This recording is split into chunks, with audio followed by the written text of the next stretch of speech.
अस्सलाम वालेकुम दोस्तों, भाइयों और मेरी बहनों, क्या हाल है आप सबका? उम्मीद है कि आप सब खैरियत से होंगे। आज मैं अपने दोस्तों के लिए बहुत ही कमाल का अमल लेकर आया हूँ। मेरा कोई भी अमल करने से पहले आप हजरात से गुजारिश है कि अमल की ज़कात ज़रूर अदा कर दिया करें। कोशिश किया करें कि अमल रात को तन्हाई में किया करें। तो चलिए दोस्तों, बढ़ते हैं अमल की जानिब। रिश्ते के लिए राजी करने का शास्त्रीय अमल। इस अमल से आप किसी को भी रिश्ते के लिए राजी कर सकते हैं। जी हाँ दोस्तों, बहुत ही आजमूदा अमल है, कमाल का अमल है, बहुत ही पुरतासीर अमल है। इस अमल से आप जिसको भी पसंद करते हैं उसको रिश्ते के लिए राजी कर सकते हैं। इस अमल को करके इससे फायदा जरूर हासिल करें।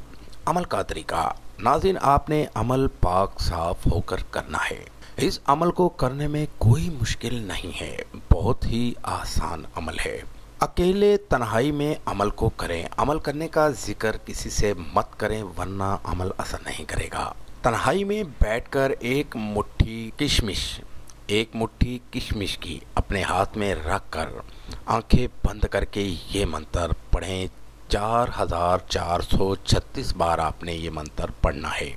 मंत्र ये है, कर करा कर राशि तू ही मीत मेरा, भीड़ तेरी ही चढ़ाई मैंने।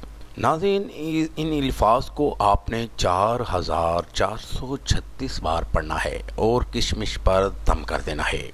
रोज़ाना 10 दाने किशमिश के आपने मतलूब के रास्ते में फेंकने हैं और 11 दिन किशमिश के दाने फेंकते ही इस तरह आपका अमल मुकम्मल हो जाएगा और आपको आपकी पसंद का रिश्ता मिल जाएगा। इस अमल को करें और फ़ायदा ज़रूर हासिल करें। ये था दोस्तों मेरा आज तक का अमल। अगली वीडियो के लिए इजाज़त चाहूँगा। तब तक अपना ख्याल रखिएगा। खुदा हाफिज़।